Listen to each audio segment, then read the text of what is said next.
And now I'd like to welcome you to today's webinar, Setting Up a Privacy Management Program. I'm going to hand things over to our featured presenter today. He has already presented once for us already. He is a security instructor and the managing director at Manus 360, Dallas Bischoff. Dallas, you now have the floor. Well, thank you very much, and hello, everyone. So I'll be your tour guide for this webinar, which is focused on privacy management and how to set up a program. While we're going through the session today, we're going to cover the following ground. So what exactly is privacy? How are privacy and security related?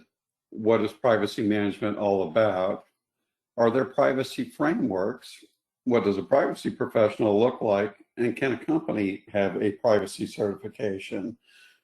And then we'll take a brief moment, provide you some additional information on New Horizons, and then take any questions. And so we'll probably set roughly about 15 minutes aside from questions. And I'm looking forward in advance to anything that you guys might have as follow-up to the content that we're covering, or any other topics. So I've been doing both security and privacy for quite a while. We'll get into basically my background here in just a moment.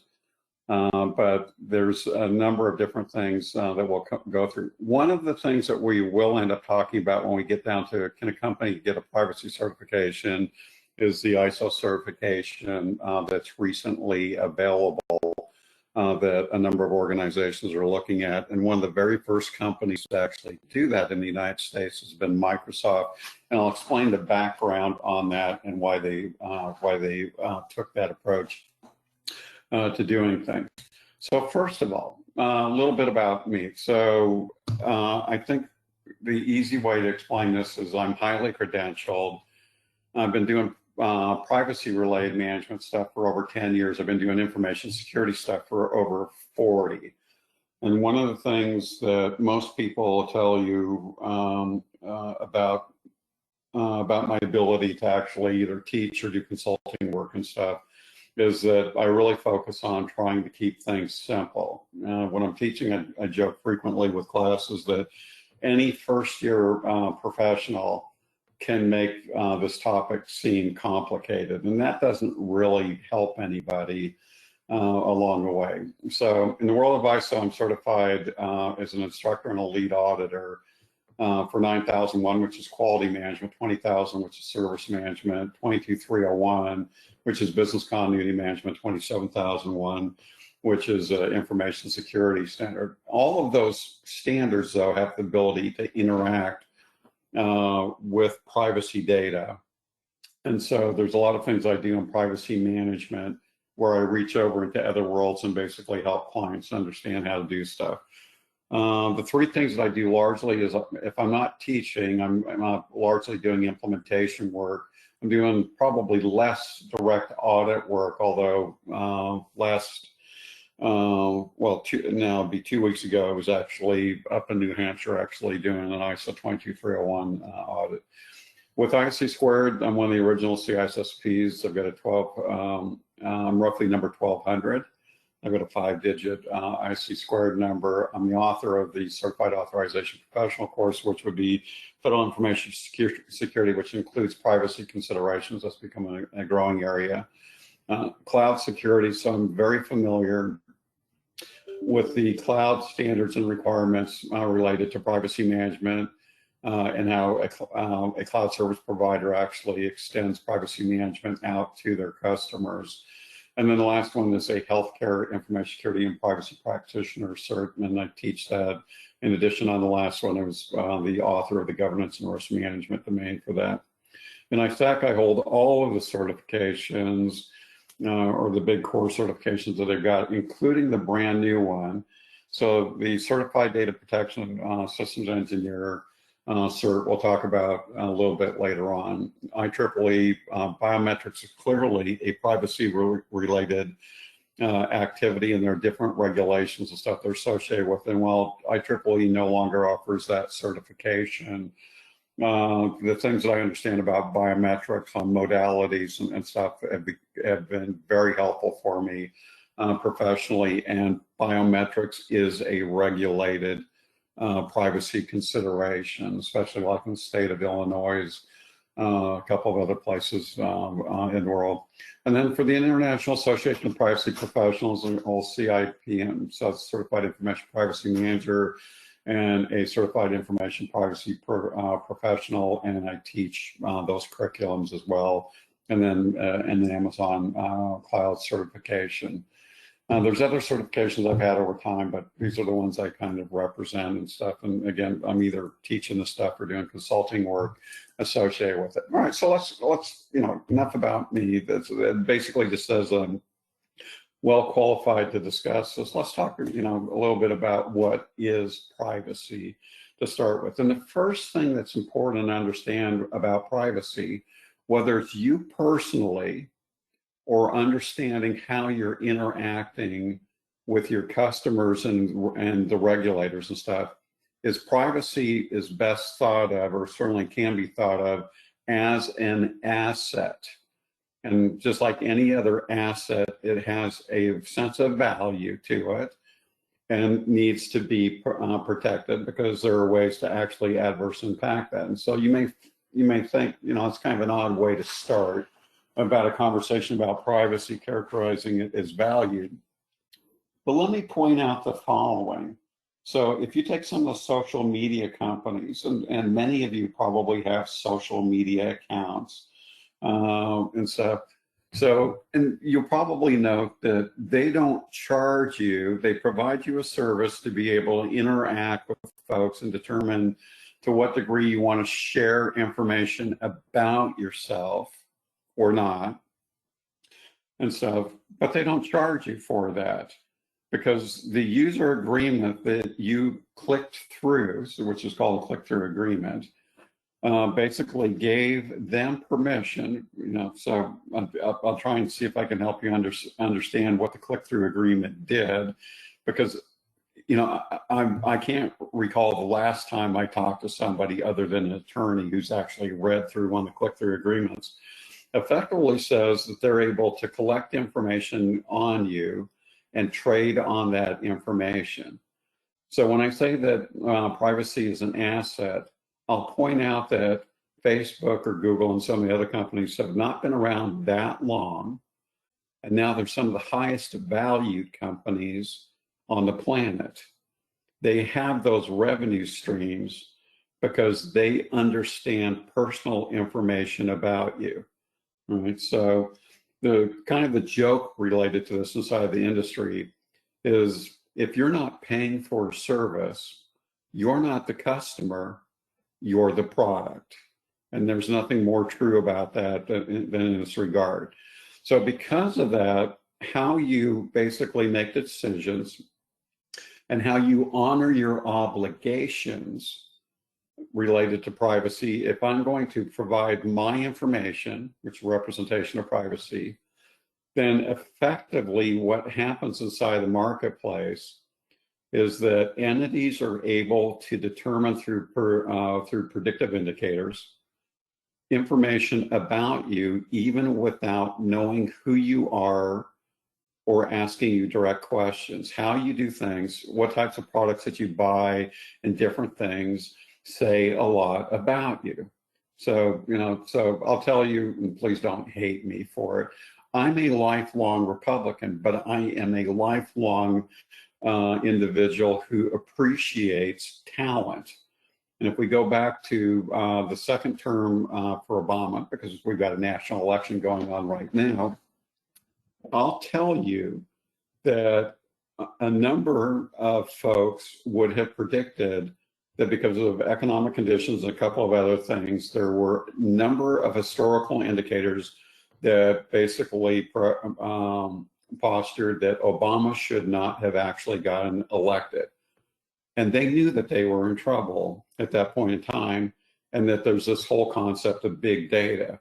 So they went and had a conversation with the big data world and asked them to review the strategy that they had for an election. In the process of going through that, The guys from the big data world, listen thoughtfully and stuff. And at the end of it, the campaign staff was asking him, so what do you think? And so after being quiet and listening diligently and stuff, the big data guys said, you guys are out of your mind. So, well, what do you mean? So you're actually trying to market to individuals who have been lifelong Democrats who have reliably voted in every single election without fail, and you're spending money on them.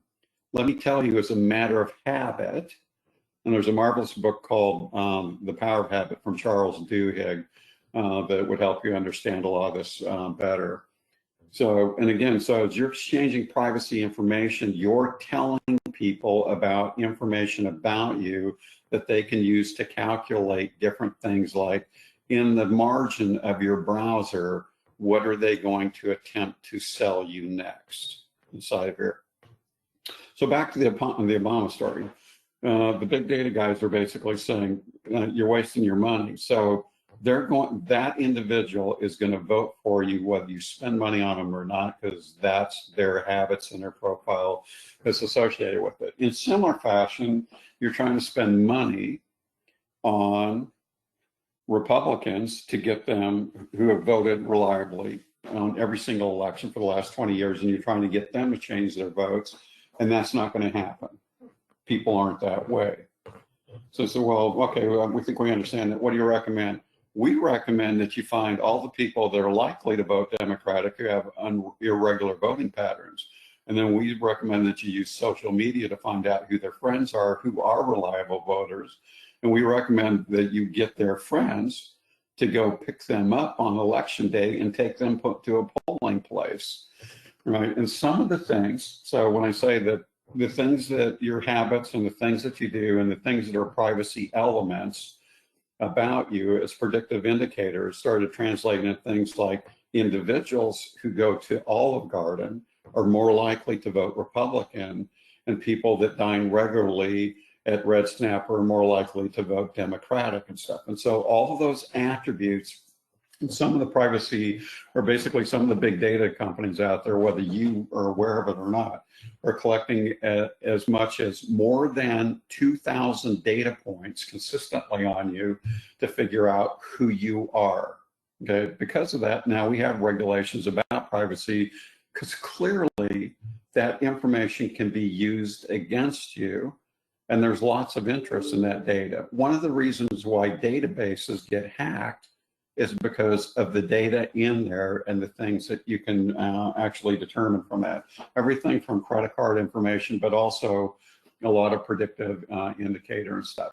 So the last thing I'm gonna say about privacy then, that a lot of people are surprised about in getting an introduction in privacy management, is that the first real case related to privacy management happens around the 1900s. It's referred to as the Brandeis case. The first litigated big concept of privacy management and violation of privacy happened, of all things, because I'm going to come back and characterize this against modern events, was newspapers publishing newfangled thing called photography, posting pictures of people being in localities with other people without their permission. So that turned into the start of privacy litigation in the United States. Now today, so I'm going to characterize that in a modern term. Today, the entity that's most likely to violate your record of where you've been and who you were with and post a picture is not a newspaper, it's you. It's called Facey. So inside of here, so let's talk about how privacy and security are related then. All right, so privacy is best thought of as a problem to be solved or managed, and has more of a business context associated with it. And we're going to talk about that in a moment. Where information security tends to be more of a technical skill set to actually achieve security objectives. The three security objectives that we have in the world of information security is confidentiality, And I'm going to characterize this against how things can be compromised. So security compromises for confidentiality. A compromise of confidentiality is achieved or evaluated, which is two simple words: unauthorized disclosure. Somebody saw something about you or about sensitive data that they weren't supposed to see. And then security has integrity, so compromise would be unauthorized modification. And I'll pause for a second and say it doesn't matter whether it was accidental or malicious. We want the data to be the data. But then in addition to that, destruction of data, because destruction of data basically changes the data also, where sometimes people think that destruction of data is an availability problem. It's not. And a quick example, if you had a database and it had 3 records in it that says that I'm a bad person, which is possible, and I used my bad person skills and broke into your database and deleted the records, now the question is, will the system tell you accurate information about me? No, because those records don't exist. But you'd have to agree that the system was always available. As a matter of fact, one of the funny things about this is that because the system was available, it also made it exposed to basically being hacked. Right. So those are 3 security objectives. The only one that privacy is really focused on is the confidentiality objective. And so the confidentiality orients controls and stuff that exist in the security world are frequently leveraged to not only provide security, but to address our privacy requirements. And now in the emerging world, so we're going to talk about this in a little bit more detail on a subsequent slide, is now we're starting to discover that security professionals, people with deep backgrounds in information security, do not know how to manage privacy, because security tends to be more about the data that's got to be secured and is less regulated. But privacy tends to be more compliance-based, has very specific rules and stuff about how the data's got to be protected, and if the data gets breached, what are the obligations, and whether there's a personal right of action in court associated with that. Things that don't really happen with security. And the final thing I'll say about this is, well, again, privacy uses a lot of security controls to protect our interests on privacy. It can't do everything. So for instance, and going back to the focus on what is privacy inside here would be an example of a problem in privacy management that's not actually addressed by information security.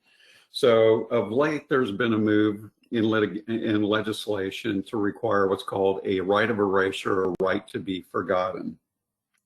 And people think, that's kind of a novel thing, but I'm not really sure that I understand why did that even pop up at all.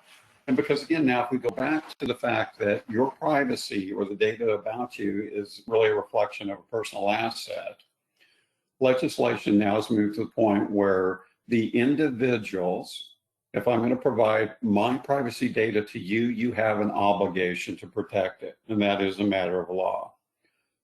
But that's also turned out to be very unreliable. So when companies get hacked and data gets exposed, and like 2 years ago, there was an analysis that said from the total number of hacks that happened in the United States during the course of a year, everybody's data got compromised at least 3 times during the course of the year. So on right to be forgotten is a representation in law that if my privacy or the data about me that constitutes privacy data is my personal asset, then I should have more control over it. So the whole concept of right to be forgotten is I can do business with you and give you my privacy data to do that. So name, address, other things, so that you can ship the product to me, because that's sort of the nature of the commercial transaction stuff. But now an individual has the right to go back to a company, depending upon which jurisdiction they're in, and invoke a right to be forgotten or right of erasure, and ask the vendor, okay, now that I've received the package, I want you to delete all data that you have on me, all of my privacy data. And companies, depending again on jurisdiction, are obligated to do that. What's the benefit associated with that? Well, the thought pattern is, if you no longer have my data, then if you're compromised, I don't have to worry about my data being compromised because you didn't protect my data, even though you had an obligation to do that.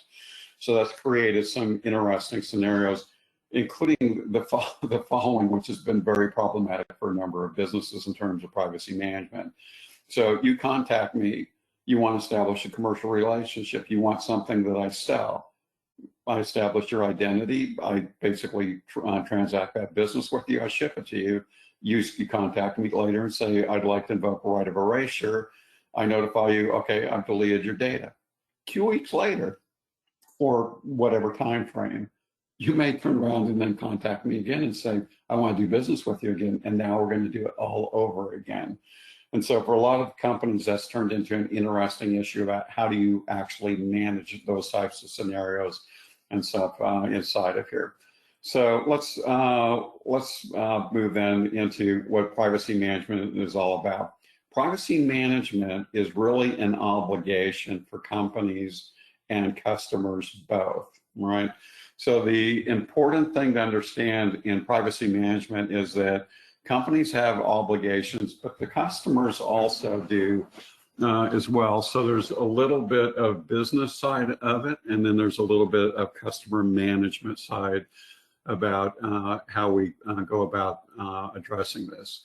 So we need to make sure that we manage our legal obligations because, again, I'm entrusting you with my asset, and I'm agreeing that in exchange for providing you with my data, that I'm going to get certain goods and services out of it. You know, whether that's for free with Facebook, or whether that's a scenario where I'm commercially buying a product off of a credit card transaction. But then aside from the legal obligations, then you have to manage the customers, because one of the things, and even with Facebook, for instance, is trying to get the customers to understand how to manage their own data and what they're able to do. So, you know, clearly Facebook doesn't spend a lot of time explaining to you all the ways that you can manage your identity or your privacy inside of their application. But because of compliance requirements, they've been required over the course of time to give you a full range of different choices about data, including the ability to delete your data. Now, so we have to make sure that the customers understand those capabilities and whether they're responsibilities, because frankly, one of our customers can actually violate their own privacy considerations. They can be careless and stuff, whether that's through social engineering or however we're going about that. So in privacy management, again, we're trying to make sure that we're balancing the compliance management, the legal obligations, in addition to the customer-centric issues about how do we conduct business. So, because I want to be able to sell you things, and you want to be able to buy things, but we need to understand basically the rules and stuff about how that goes. And that's turned out to be a very pervasive issue that's gone increasingly more complicated. As a quick example, for instance, on a project I'm working on in the background for a big healthcare organization right now, one of the requirements they've got with one of their new regulatory considerations is that they're required now to notify their customers in writing in the agreement that they establish with the customers. They have to formally cover what are the customer's obligations and how does the customer actually do their part in managing their healthcare privacy records associated with that. So there's a wide range of different things. So off of that, then, you know, and we'll come back and spend maybe a little bit more time on this topic. Let's move forward to, are there privacy frameworks? Well, first of all, most people would ask, well, what do you mean by a framework? And so what would that look like, and why would that be useful, and why do I even care about frameworks? So the thing in association with privacy management that's complicated for a lot of organizations is that, for instance, in the United States, we have 50 states that have their own privacy laws. There are some national privacy laws, and those are done on a sector basis. So the United States is, you know, going back to what exactly is privacy for a moment. The United States is very different about how it manages privacy against, for instance, the European Union and what's referred to as the General Data Protection Regulation, or GDPR. So GDPR, in the Constitution of the EU, privacy is an absolute right that is guaranteed by the Constitution. In US law, the word privacy does not appear any place in our Constitution, but rights of privacy have emerged over the course of time. And for instance, the First Amendment, Fourth Amendment, 10th Amendment, there's a couple of different places where this has been recognized. And again, going all the way back to the 1900s to the Brandeis case was the first place where the Supreme Court ends up recognizing that the concept of privacy exists under US law. But unlike Europe, where privacy is an absolute right, the United States treats privacy on a sectorial or basically industry basis. So accordingly, we have healthcare privacy laws, which are different than federal education privacy laws, which are different than financial management laws. And I could keep going, frankly. And then there's differences in stratification of their laws that specifically protect the privacy of children so that they're not victimized on the internet. So that law is referred to as COPA. We have a wide variation. And so there's not a single uniform approach under the United States. And Europe basically treats it as an absolute right. Let's go to a different part of the world for a second and go to Asia. So in the APAC area of the Asian Pacific, they have a completely different approach or philosophy about privacy management. They believe that privacy is a right, but it shouldn't get in the way of commercial transactions. So that you shouldn't basically make it so burdensome that it disrupts basically the ability to do business. Completely different range inside there. And if I were to keep on going, the thing that makes privacy management very complicated for a lot of entities is the whole concept that there are almost 80 different privacy regimes across the world. And if I'm doing business globally, that means that I have to understand all of those different differences or develop a completely different strategy, because as you could imagine, that's a really complicated problem to manage. So at the end, I'm going to explain to you how Microsoft has had to actually think their way through that and simplify the approach that's associated with it. But let's just go back to the United States. So even for instance, like privacy breach notification, every single one of the states has their own law, and the United States, aside from some sector cases like with healthcare, does not have a uniform approach to notification. And there's lots of different players and actors inside this. A couple of years ago, I had to write an article for a magazine about a uniform breach notification process. And one of the questions that I had to kind of ask myself and go research is, well, why don't we have that? That doesn't seem like that's complicated. In the press, frequently you'll see some new bill that's being proposed to create a single uniform standard at the federal level that would basically circumvent all the state or replace all the state laws and create a uniform behavior. But as it is right now, we end up in a scenario where there are 50 different states, and the states can and frequently do have completely different rules. Some of the states basically just mimic other states. So, that privacy law looks really good. We're going to just sort of copy and paste that and adopt it inside of our state. You see some of that also. But in the process of trying to look at why do we not have a single law, one of the things that I discovered is that behind the scenes, one of the biggest lobbyists against a national single standard at the federal level, interestingly enough, that lobbies against that is the states. And you might ask, well, why would the states actually be lobbying against a single notification? That's simple. If everything is based upon state law, aside from like healthcare law and some of the other privacy considerations, if basically the infraction or the notification, breach of notification stuff has to be done at the state level, that means that the legal actions frequently are filed in the states, which means that the state's attorneys are going to actually make money litigating the case, and the state is going to actually receive the fine associated with whatever the determination is that's associated with it. So there's lots of interesting sort of behind the scenes politics about how privacy gets managed and stuff. And then your big social media companies have a very strong view about what litigation exposure that they've got. So they actively lobby and stuff associated with it. So let's get back to the frameworks then.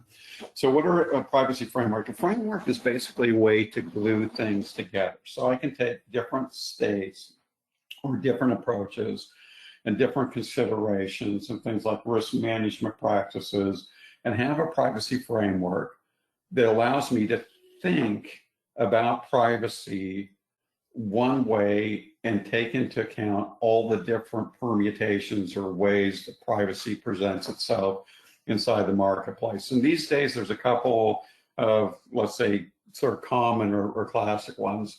One of them would be, for instance, the recently released NIST Privacy Framework. But there are other examples. So the American Institute for CPAs has the generally associated privacy principles that are part of what are called SOC audit practices. So you could basically take that approach. And then in the world of the International Organization for Standards, or what's generally referred to as ISO, they have a much simpler, and actually it's a preference of mine, simpler approach called ISO 29100, so 29100, that establishes a common way for an organization to be able to manage all the privacy considerations that they've got, irrespective of whether I'm just doing business in my state, I'm doing business nationally, or I'm doing business globally. It establishes a way to actually think through and manage all the problems to be solved in that regard.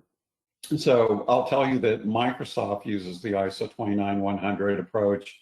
And then when we get down to the privacy, can a company be privacy certified, I'm going to explain how Microsoft actually took that approach to be able to manage that type of exposure stuff that's associated with it. Right, but the approach is on a range. I'm going to say that the NIST Privacy Framework is very comprehensive, and for a lot of organizations, it's probably the best thing for them to look at. Other organizations would say that the NIST Privacy Framework is too focused on a U.S. perspective, and that it's far too heavyweight. The amount of staff hours to actually put a program in place and be able to manage and stuff would be too complicated in that regard, and so they're not really sure that they're comfortable with that type of an approach. The AICPA general accepted privacy principles are viewed favorably by a lot of organizations, and I'll just say that that's neutral. It's been around for a while, so it's been sort of time tested and stuff. But the one that a lot of organizations particularly like is the 29100 approach. So because it's not overly prescriptive and it's lightweight, it's easy to get in place and then build on top of. And as the world changes, so again, now that we've got 80 privacy regimes, I'm going to tell you easily over the course of time that those 80 regimes are changing constantly and new regimes are going to be added. So 29100 having a lighter weight framework allows you to take anything that you need to add in and be able to get it incorporated without having to completely reconsider your framework. And it doesn't matter really what laws are going to be adjusted out there and stuff as we go through stuff.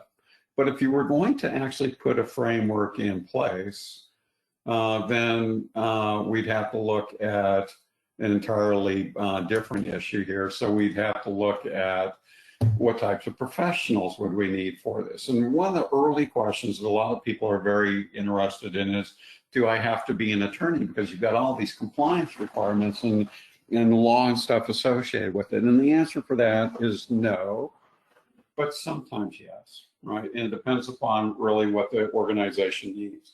Sometimes organizations need to have privacy attorneys. So these are attorneys that are basically specifically trained to understand privacy management and data protection and stuff. And that's a specific discipline in the field of law. And there's case law and everything else that's associated with it. But usually that's, more at the contractual level. How do I actually create a contract that addresses privacy, to review a program and make sure that that the organization's not creating a lot of litigation exposure for them. In bigger organizations, let's say multinational stuff, the head of privacy almost always is an attorney who, again, has a specialized background and understands how to look at basically the downsides associated with it. So there is a whole field of law, and there are attorneys that practice privacy management. But that doesn't mean that everybody has to be an attorney. And in addition to that, let me say that not all attorneys can actually properly practice privacy. So for instance, under the EU's General Data Protection Regulations, in certain cases, the organization is legally required to have what's called a data protection officer. The data protection officer is required to understand the general regulatory mandates of GDPR, or the General Data Protection Regulation. And that sort of lends to, well, then the DPO's got to be an attorney.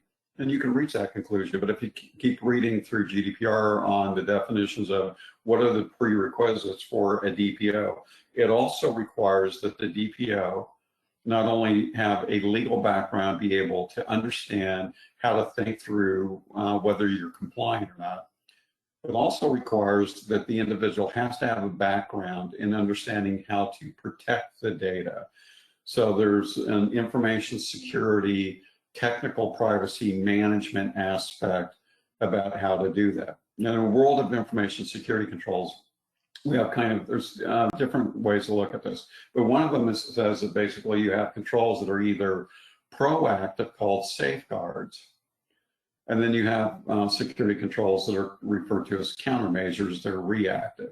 And if you just think about it on a fairly logical basis, what would you want to have in the world of privacy? Well, I'll tell you that almost all privacy laws do not say that you need to have security controls. They're more explicit about that.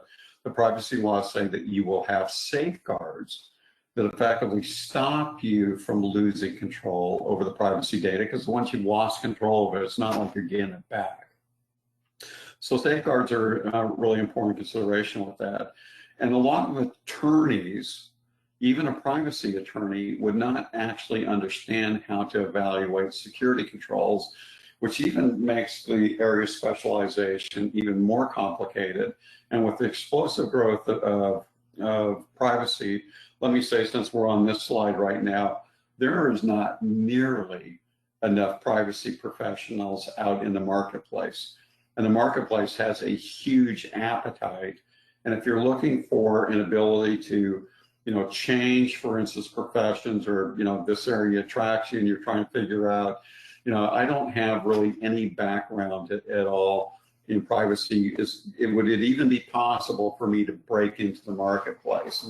Or you'll see folks say, I looked at a resume and I'd really be interested in doing this, but it requires 5 years of experience, and I really don't have that. Should I even apply? Why should I bother?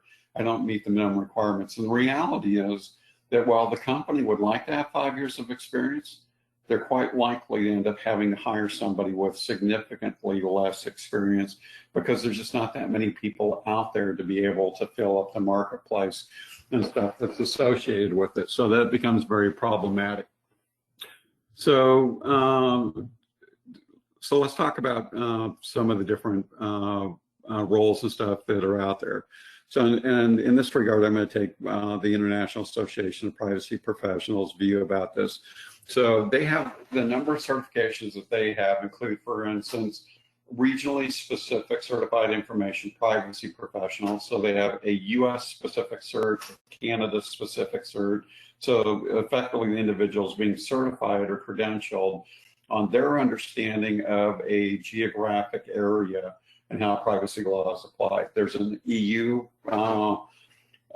exam and a Asian exam that's applied. Right, so just in the certified information privacy professional area, there's 4 different certs that exist out there right now. Then in addition to that, you have people that can manage a privacy program called a certified information privacy manager. And that's basically how would you orchestrate stuff. So an individual, for instance, has more of a program management background and maybe some other additional attributes and would like to orchestrate and manage how a program functions on a day-to-day basis. A certified information privacy manager might be a really good role for that type of individual. If you're trying to work on basically privacy engineering, so privacy design, privacy by default implementations inside an organization, and the International Association of Privacy Professionals has a cert called a Certified Information Privacy Technologist, who's basically gifted in doing basically privacy engineering. And so there's a lot of questions in that type of exam about what are the different choices? How would you anonymize data? Could you do what's called pseudo-anonymization to allow the data to actually be reassociated with the identity later on? What are concepts of masking for data and other details about how to orchestrate the technology back end that's associated with it. ISC Squared has certifications that include privacy questions that are associated with them, but in particular the Healthcare Information Security and Privacy Practitioner exam, which is healthcare specific, is one of the certifications out there that's in high demand. And then ISACA recently released, so it's Information Systems Audit and Control Association, recently released their new certified data protection solutions engineer cert, which is just emerging inside the marketplace. And will probably have some traction in the future, probably most closely aligns to the International Association of Privacy Professionals certification for privacy technologists inside of there. So it's a very active market. It's a growing market. There are credentials that help you differentiate yourself in the market. Privacy management programs require different skills, everything from legal to administrative and program to specific technical knowledge about the privacy laws and how they're supposed to be applied. So not on a compliance basis, but mainly how would you implement it? And then we get into sort of the technology side, and then we have sector-specific things, like the ISC Squared exam. So again, big demand. I get asked this question frequently about, from people that are just trying to get into the security and privacy world, and they'll ask me, what do you think a roadmap looks like, or where could I basically, if I was ambitious and aggressive about my career and stuff, where could I actually make the most progress at? And actually privacy's got lots of upside in that regard. All right, and so then let's then talk about the scenario with the company. So recently companies have been able to now get privacy certifications. And I'm going to go back to the Microsoft example. So Microsoft is certified and has been certified for a long time on an ISO standard called 27000, which is an information security management standard. ISO, understanding the demand in the marketplace, and without going through the protracted process of trying to design a new management system from scratch, created the capability to take a information security management system, which again is ISO 27001, and glue on a privacy information management system on top of it. So to actually get that certification, you'd have to actually first have an ISO 27000 certified implementation. And then you'd have to go through and take ISO 27701 So it's 27701 is the privacy information management standard, and add that in. And there's some other similar examples like that. There's an ISO standard called 29151 or 29151, which also provides privacy controls that can be added to an ISO 27000 standard, but companies don't actually get certified to that. That's just basically an implementation reference and is more aligned to the privacy framework and stuff that's associated with it.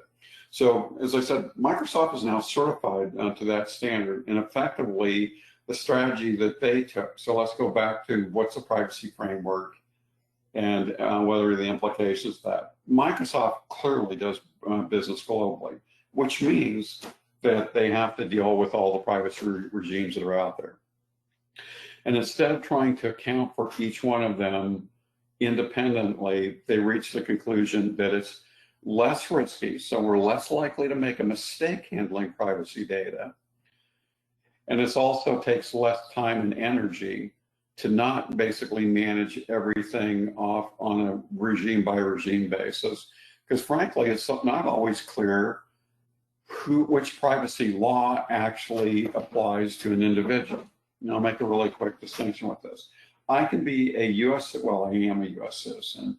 I can be employed by a US company based at the US subsidiary located, or the European subsidiary based in, let's say, the Netherlands, for instance.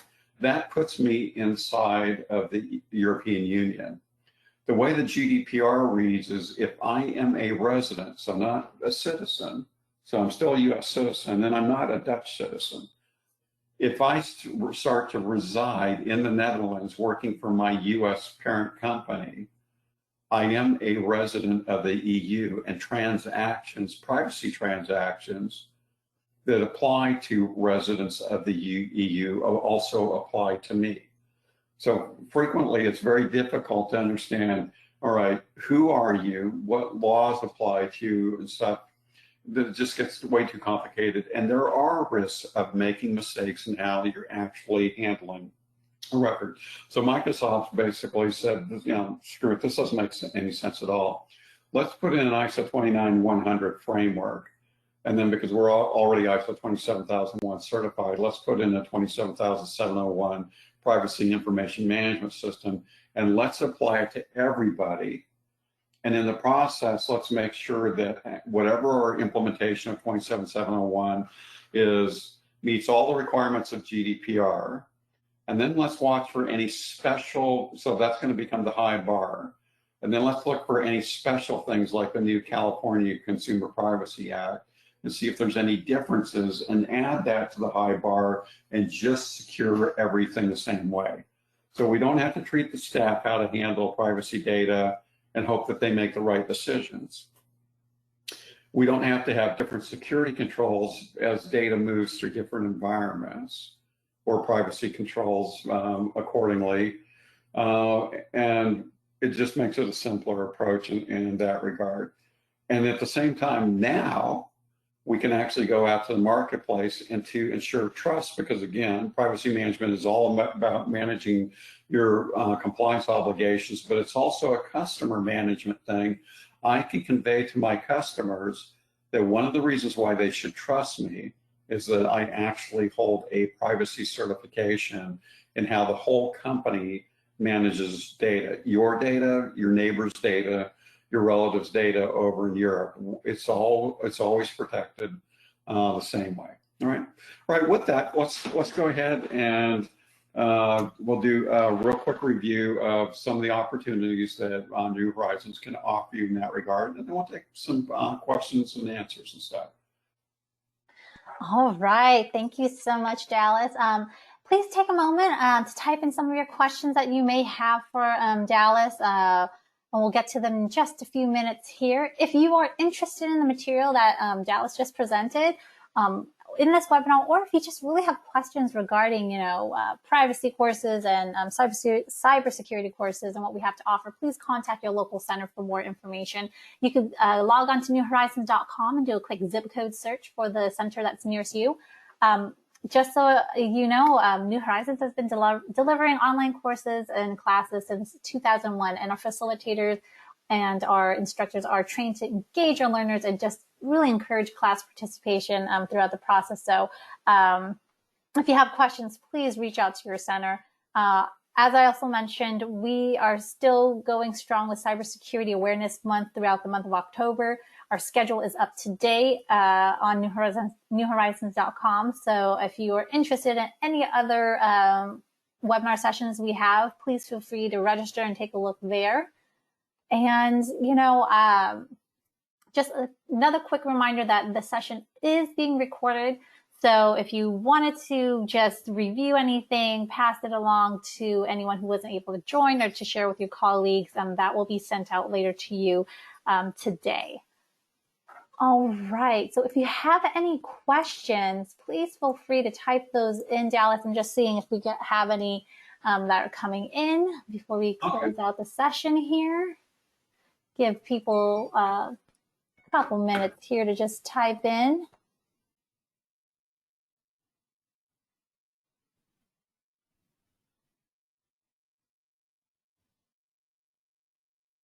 All right. Well, Dallas, I think you just did a great job. We don't have any questions. You must have answered everyone's questions throughout your presentation here. So we thank you for presenting. I know this is your second webinar with us, so we really appreciate that. With that being said, everyone, thank you for joining us today and joining Dallas as well. Hope to see you on another webinar. All right, thank you very much. All right, thank you. Bye, everyone. Bye.